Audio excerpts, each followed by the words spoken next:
Assalamualaikum warahmatullahi wabarakatuh.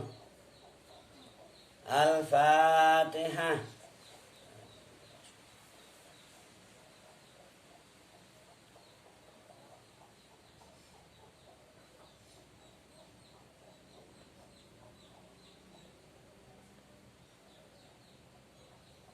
Alhamdulillah, kita dapat bermuajah kembali dalam majelis yang penuh berkah ini, insya Allah.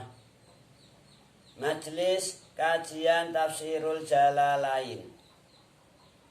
Insya Allah, pada pertemuan kali ini kita akan membacakan surat Al-Baqarah ayat 144,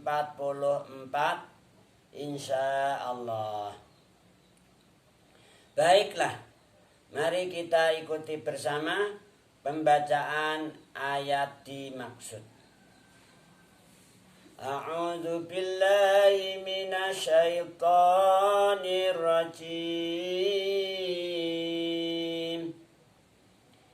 Qala Allah Ta'ala wa huwa asdaqul qailin. Qad nara, teman-teman wis weruh sapa ingsun Allah, taqalluba wajhika, ing bolak-balike wajah ira. Taqalluba wajhika, ing bolak-balike wajah ira ya Muhammad, fisamai ing dalem arahe langit. Jadi Rasulullah Shallallahu Alaihi Wasallam itu ketika berada di Al-Madinah Al-Munawwarah itu pernah bolak-balik gini wajahnya, nengok langit, kembali lagi, nengok lagi. Ini Rasulullah ketika itu rindu, ceritanya rindu, kepingin ada perintah menghadap ke Masjidil Haram gitu loh. Kok Jibril gak datang-datang dari wahyu gitu. Karena Rasulullah waktu di Madinah Al-Munawwarah itu kiblatnya waktu sholat diperintahkan agar menghadap ke Masjidil Aqsa. Sudah 1 tahun lebih ini Rasulullah rindu banget, pengen ada perintah menghadap ke Masjidil Haram. Akhirnya nengok noleh ke langit, balik lagi, tengok lagi. Ini taqalluba wajhika. Dan Allah bilang kepada Kanjeng Nabi Muhammad, saya sungguh udah tahu kamu nengok ke arah langit.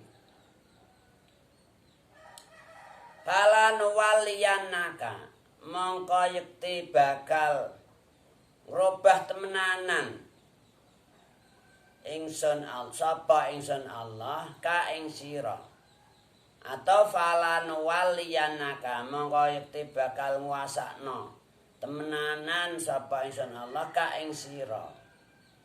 Kiblatan ing kiblat tardoha, kang seneng sapa sira ya Muhammad ha ing kiblat.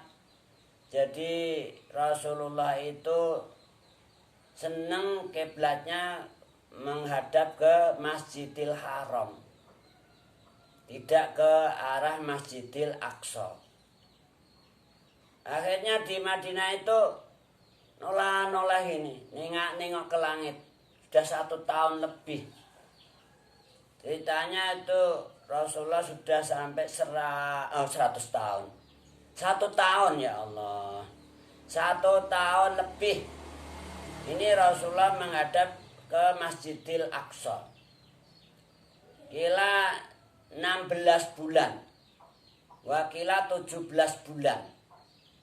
Di Madinah sholatnya menghadap ke Masjidil Aqsa. Kemudian Rasulullah nengok ke langit, pengen ada wahyu perubahan kiblat gitu. Maka Allah bilang qad nara taqalluba wajhika fis sama falanuwalliyannaka kiblatan tardoha. Saya sudah tahu sungguh mat, kamu nengok-nengok ke langit, maka sungguh pasti saya akan merubah kiblat kamu yang kamu sukai, kiblatan tardoha. Fawali mongko madhep sira, menghadapkanlah oleh kamu ya Muhammad.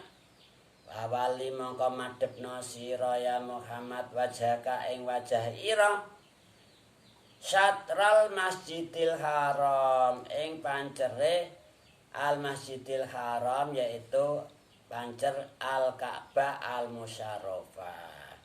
Akhirnya turunlah ayat ini. Perintahnya Allah, ya hadapkan wajah kamu mat, lurus masjidil haram.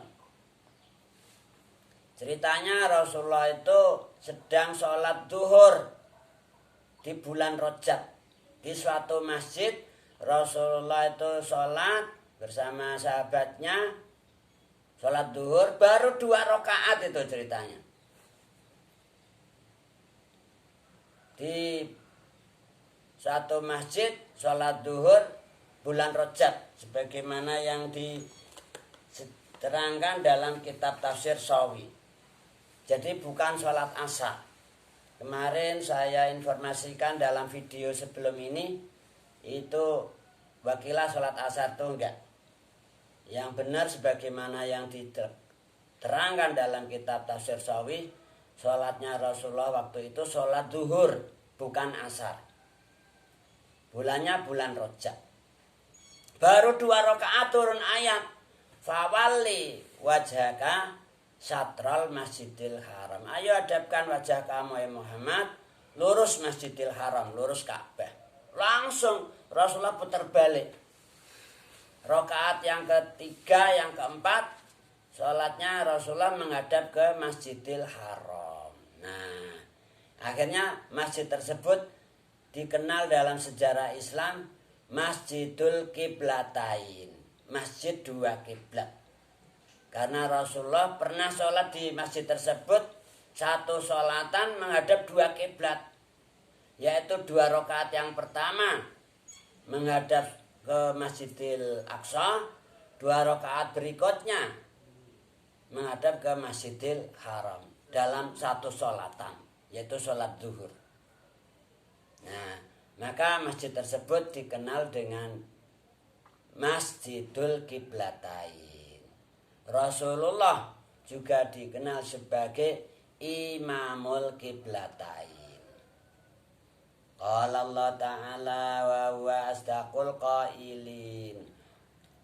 Wa haitsu ma kuntum, lan ing dalem sekirane ana sapa sira kabeh umatnya Rasulullah sallallahu alaihi wasallam. Selanjutnya umatnya Rasulullah setelah peristiwa tersebut, turunnya ayat tersebut, juga diperintah fawallu wujuhakum, mongko padha madhepna sapa sira kabeh umatnya Rasulullah sallallahu alaihi wasallam wujuhakum ing pira-pira wajah ira kabeh. Ketika kalian sholat, maka harus hadapkan itu wajah kalian syatrahu ing pancere Masjidil Haram, yaitu pancer Ka'bah al musyarrafah. Jadi kalian para umatnya Rasulullah sallallahu alaihi wasallam dimanapun fi ai zamanin, di waktu kapanpun kamu berada di Indonesia misalnya, sholatnya ya menghadap ke arah Masjidil Haram. Kamu berada di Amerika ya sama juga, harus menghadap ke arah Masjidil Haram. Kamu berada dimanapun dan kapanpun, fawallu wujuhakum syatral Masjidil Haram. Jadi kalau kita berada di sebelah timurnya Ka'bah ya menghadap ke barat. Jika kita berada di sebelah baratnya Ka'bah, sholat kita ya menghadap ke timur. Begitu pula seterusnya. Qala Allah Ta'ala wa huwa asdaqul qailin wa innal ladzina lan sak temene wong akeh utu kang diparingi sapa alladzina kang wis diparingi sapa alladzina alkitab ing kitab, yaitu orang-orang Yahudi, orang-orang Nasrani, umat-umat zaman dulu. Ini semua umat zaman dahulu sebelum umatnya Rasulullah Sallallahu Alaihi Wasallam juga dikasih kitab oleh Allah sebagai pedoman hidup supaya para umat tersebut tidak sesat. Juga Allah mengutus para utusannya untuk membimbing umatnya masing-masing. Dikasih kitab oleh Allah, pedoman hidupnya supaya selamat dunia lan akhirat. Nah, sungguh orang-orang yang sudah dikasih kitab oleh Allah layak lamuna yakti iku podo ngerti sapa alladzina utul kitab anahu ing sak temene nguasani kiblat utawa madhep Ka'bah atawali ilal Ka'bah. Umatnya Rasulullah Sallallahu Alaihi Wasallam ini ada suatu ketentuan dari Allah kalau sholat harus menghadap ke Ka'bah. Ini orang-orang umat zaman dahulu sudah tahu juga. Karena apa? Karena diinformasikan dalam kitab mereka masing-masing. Meskipun umatnya Rasulullah belum hadir juga. Jadi mereka sudah mendapatkan informasi tentang kelak di akhir zaman ada Nabi atau Rasul Khatamul Anbiya wal Mursalin dan umatnya juga kalau sholat menghadap ke Masjidil Haram. Ini mereka tahu anahu ing setune menghadap ke Ka'bah au tawali ilal Ka'bah al haqqu iku perkara kang hak, kang bener, kang tetep mirrabihim saking pangerane alladzina. Karena di dalam kitab umat-umat zaman dahulu sudah ditegaskan juga tentang Nabi Muhammad, tentang umatnya juga diceritakan juga di sana. Jadi mereka tahu persis gimana kelak sepak terjangnya Nabi Muhammad dan umatnya di akhir zaman. Mereka tahu. Qala Allah Ta'ala wa huwa asdaqul qailin. Juga terjadinya adanya perubahan kiblat. Mereka tahu juga. Meskipun belum terjadi di zaman itu. Rasulullah di Madinah sholatnya menghadap ke Masjidil Aqsa selama berapa? 16 bulan, wakila 17 bulan. Kemudian ada perubahan menghadap ke Masjidil Haram. Mereka tahu juga. Jadi sejarah yang akan terjadi itu sudah diinformasikan. Qala Allah Ta'ala wa huwa asdaqul qailin wa ma Allahu bighafilin amma ta'malun. Wa mallalan ora ta Gusti Allah bighafilin iku dat kang lali amma saking perkara tak malun kang padha nglakoni sapa sira kabeh ing tak maluna kang padha nglakoni sapa sira kabeh ing boleh bil ya enggak tak malun tapi ya malun. Keduanya qiraah sab'ah juga. Ya'maluna kang padha nglakoni sapa alladzina utul kitab ing. Jadi Allah tuh enggak akan lupa apa saja yang kalian lakukan, sekecil apapun. Yang mereka lakukan sekecil apapun Allah enggak lupa dan Allah pasti akan memberi balasannya. Allah menegaskan dalam firman-Nya di ayat yang lain, A'udzu billahi minasyaitonir rajim. Faman ya'mal mithqala dzarratin khairan yarah wa man ya'mal mithqala dzarratin syarran yarah. Shadaqallahul adzim. Siapapun iman lil am. Siapapun orang Arab atau non Arab, mukmin atau non mukmin, siapapun yang berbuat khair sekecil darah pun, berbuat baik sekecil darah pun, pasti dia akan melihat balasannya. So di yaumil qiyamah, yaumul jaza. Demikian juga sebaliknya, siapapun orang Arab atau non Arab, muslim maupun non muslim, berbuat syar, berbuat jahat, berbuat keji, sekecil apapun,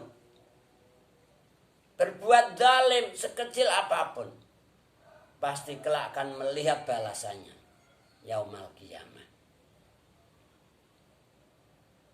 Nah, semoga kita semua senantiasa diberi pertolongan oleh Allah, dikasih inayah, hidayah, taufiknya, sehingga kita senantiasa bisa takwa Allah, taat Rasulullah, birrul walidain, islahul ummah, da'il amanah, sehingga kita dikasih ridhonya, husnul khotimah.